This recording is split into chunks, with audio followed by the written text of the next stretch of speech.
Hi everyone, welcome back to Cheese and Turtles. My name's Imogen. In today's video, I'm talking about turning your phone off. As someone who's chronically online, I feel like I need to be on my phone less, and I've been trying to be on my phone less. And if you relate to this, then this video might help you. If you're not already subscribed, be sure to do that, give this video a thumbs up, follow me on Instagram, and let's get started. So, when we are so chronically online, we can kind of lose sight of like our goals, we can waste time scrolling, and it's sometimes not great for your mental health to just be like on your phone all the time. And obviously, yeah, we scroll and it's fine and we text people and keep up with people, but sometimes we can just turn our phones off. So how do we make this work for us? How do we make this work for you? The first way to do this is to kind of do it when you don't need to be contactable, all right? So pick a time that like you don't need to be contactable. Like, I don't know, maybe your family's like, they don't need to call you at like, I don't know, 3 in the morning, all right? So just try turning your phone off overnight. Maybe you could even set like an analog alarm. That would be a little extreme, but like do it when you don't need to be contactable, okay? So maybe in the middle of like a crisis where your friends are like blowing up your phone is not the time to start. Obviously use common sense, but try turning your phone off when you don't need to be contactable. And when I say off, I mean like off. I mean like power down, slide, done. Okay? Number 2, start small. So you don't need to go like phone away in a lockbox, cold turkey type deal immediately. What you could do is just put it under a cushion. Okay? Put it under a cushion, put it face down, and you could put it on silent. Okay? So you could just start small. You don't need to like completely go cold turkey on the phone turning off spectrum, okay? The next thing that I want you to consider is to try and put it, and a lot of people do this already, but for those of you who don't, try and put it on Do Not Disturb when you sleep so you get better sleep. Although I say a lot of people do this, I'm amazed by the number of people who actually don't.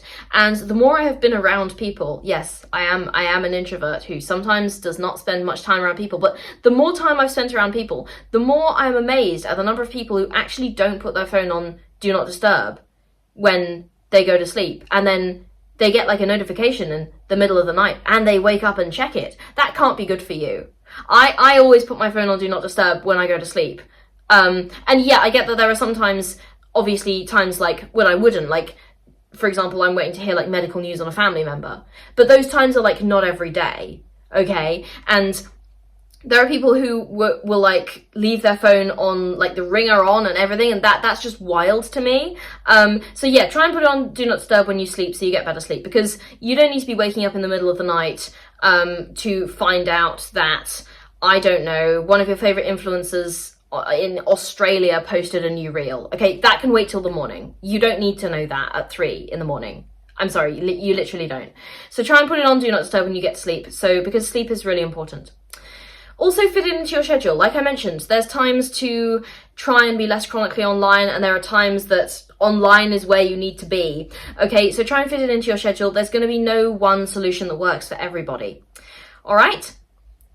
When you find something that puts you in a flow state, you'll ignore your phone naturally. So I found this, I found this with loads of things. So for example, ice skating, when I'm like skating, obviously, like, sometimes I'd have my phone in my pocket, but sometimes I'd literally put it in a locker and I wouldn't even think about it because I'm just so, like, absorbed in the activity. And being with my friends, like, can do that as well. Like, it'll be 3 hours and I haven't checked my phone because I'm just so invested in talking to my friend, okay? So when you find something that puts you into a flow state, you'll ignore your phone naturally. Like, you will ignore your phone because it's not like the entirety of your life, it's just an aspect of your life. And when you actually go and you start like living other parts of your life, and this is one of the reasons I got a digital camera actually in 2025, and I've been using it to like kind of document my travel a little bit, is because I didn't want to be pulling my phone out all the time. And yes, I'm aware I say this as someone who actually vlogs my trips, so yeah, sometimes I'm on my phone, but like in those trips, I will definitely have times where I'm just like strolling around and I have my digital camera in my hand and I'm like taking pictures, but